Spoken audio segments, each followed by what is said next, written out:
tous, je vous retrouve pour une nouvelle vidéo qui va faire partie d'une nouvelle série de vidéos.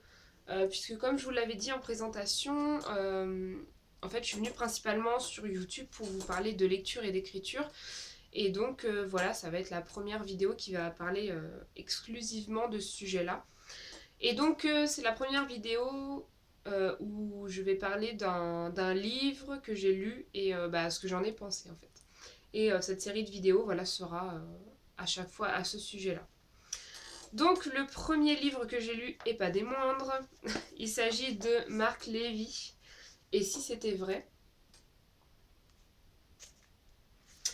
Voilà. Comment dire, ce livre-là, cet auteur-là, j'en ai vraiment beaucoup entendu parler, et pas du tout en bien, cet auteur s'est fait démonter par les personnes que j'ai côtoyées à un certain moment. Parce qu'en fait, j'ai fait des études de lettres modernes.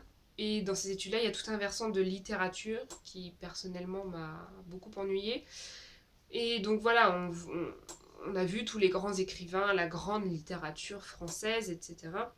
Et donc forcément, ce type d'auteur-là n'était pas du tout le bienvenu. Et donc voilà, j'en ai entendu quasiment que du mal pendant mes 3 ans d'études, mes 3 ans de licence là-dedans. Et donc je voulais avoir mon propre avis en fait, puisque du coup, j'en avais jamais acheté, j'en avais jamais lu.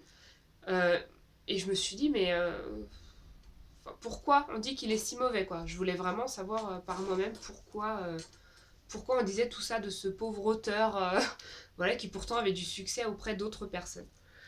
Du coup, je me suis lancée, j'en ai acheté plusieurs. Parce qu'évidemment, je voulais pas baser mon jugement, mon avis du moins, sur un seul livre. Donc j'en ai plusieurs, je ne sais même plus les titres que j'ai, mis à part celui-là. Et donc j'ai commencé par Et si c'était vrai. Je sais plus très bien pourquoi j'avais choisi celui-là à l'époque. Avant de commencer, je vais lire la 4e de couverture qui est ici, histoire que si vous ne connaissez pas du tout, vous sachiez un petit peu de quoi ça parle. Que penser d'une femme qui choisit le placard de votre salle de bain pour y passer ses journées, qui s'étonne que vous puissiez la voir, qui disparaît et reparaît à sa guise et qui prétend être plongée dans un profond coma à l'autre bout de la ville? Faut-il lui faire consulter un psychiatre, en consulter un soi-même, ou tout au contraire se laisser emporter par cette extravagante aventure? Et si c'était vrai, une histoire tendre, une aventure pleine d'humour et de rebondissements. Donc pour compléter un petit peu ça, c'est l'histoire de Lorraine qui est effectivement tombée dans le coma. Et l'histoire également d'Arthur qui lui a racheté ou qui loue, je crois qu'il a racheté la maison où Lorraine vivait. Donc voilà pour situer un petit peu. Et donc Arthur voit Lorraine, sauf que personne d'autre ne voit Lorraine. Et donc voilà, Lorraine prétend que son corps est à l'autre bout de la ville et qu'elle est dans le coma.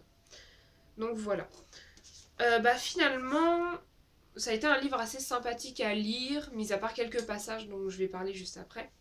Mais globalement, ça a été assez sympathique, l'histoire était assez prenante.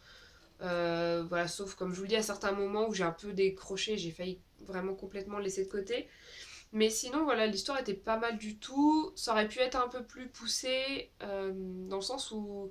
Voilà, je me souviens pourquoi je l'avais acheté, c'était justement parce qu'il y avait...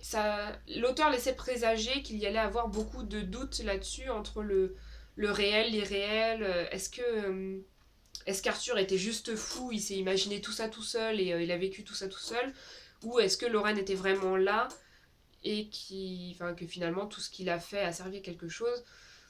Voilà, j'aurais aimé que le doute soit présent pendant tout le long du livre et ça n'a pas été le cas.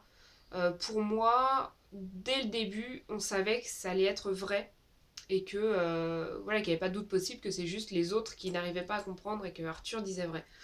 Donc voilà, ça m'a un peu embêtée parce que c'est pour ça que je voulais commencer par celui-là, parce que c'est un sujet qui m'intéresse beaucoup et voilà, j'étais un peu déçue là-dessus. C'est comme la fin d'ailleurs. J'aurais aimé que ce soit un petit peu moins bisounours, que ça finisse. Ouais, que ça finisse mal. Qu'en fait la fin s'arrête quelques pages avant. Et pas que ça finisse mal, mais en tout cas que ce soit une fin ouverte. Voilà, j'aurais aimé que ça s'arrête à un moment précis où je vais pas vous dire quoi parce que si vous ne l'avez pas lu, voilà, mais j'aurais aimé que ça s'arrête à un moment et du coup qu'on sache pas vraiment si, voilà, si ça se finit bien, si ça se finit mal, si, voilà. Donc voilà, la fin était un peu trop bisounours pour moi. Les personnages étaient assez intéressants, pas assez creusés non plus encore à mon goût. Enfin, il aurait pu aller un petit peu plus loin s'il ne s'était pas attardé sur d'autres personnages qui pour moi n'étaient pas aussi essentiels que ça. Donc voilà. Mais enfin voilà, globalement les personnages, j'ai bien réussi à me les représenter, donc ça m'a pas posé trop de problèmes, ça va. Donc les passages dont je parlais et qui m'ont presque fait décrocher, c'est justement au sujet des personnages. Il y a d'abord le policier. Enfin, ça a duré une éternité pour moi, c'était super long. Je voyais pas trop ce que ça venait faire là. C'est un peu trop le cliché du vieux policier presque à la retraite, là, avec son grand blouson, sa cigarette, un peu mystérieux, machin, avec sa secrétaire naine. Enfin voilà, franchement, on aurait pu très bien s'en passer. Et je pense que ça aurait eu le même impact sur le livre. Et il y a aussi eu le passage sur la mère d'Arthur, qui était super long. Je crois que ça a été un chapitre entier là-dessus, sur la fin de la vie de sa mère et la relation qu'elle avait avec Arthur et machin. Et je pense que ça aurait pu être fait tellement plus vite et que ça aurait eu le même effet. Donc voilà, ça, ces deux passages-là m'ont un peu vraiment déçu. Enfin, je les ai en diagonale, honnêtement. Enfin, j'en pouvais plus, quoi. Je me suis dit, enfin, quand est-ce que ça va se terminer? Ça coupe l'histoire, ça. Ouais, ça coupe l'histoire et ça apporte rien. Donc pour moi, et c'est en plus des thèmes, encore avec sa mère, passe encore. C'est un peu spirituel tout ça, mais avec le policier, ça avait rien à faire là pour moi. Donc au final, voilà, j'ai voulu faire mon propre avis, je me le suis fait. Donc c'est clair que c'est pas de la grande littérature et je vois de quoi maintenant les personnes qui le critiquaient parlaient.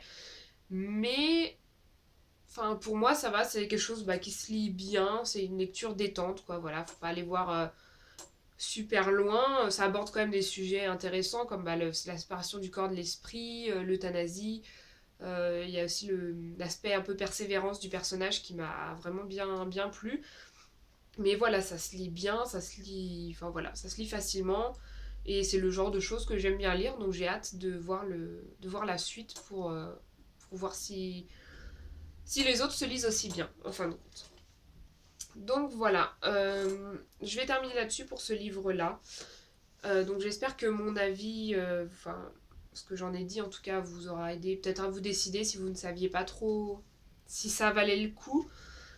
Je pense que ça, si vous aimez les histoires assez légères, les histoires qui vous font un petit peu partir ailleurs, je pense que enfin voilà, ça correspond vraiment à ça et que je pense qu'il mérite pas toutes les critiques qu'il a, parce qu'il y a quand même des bonnes choses là-dedans. Donc voilà, je vais m'arrêter là pour cette vidéo. Le prochain livre dont je vous parlerai, c'est un livre d'Anna Gavalda, que j'ai lu aussi et que j'ai beaucoup aimé. Et je vous en dis pas plus, ce sera pour la prochaine vidéo. Ciao!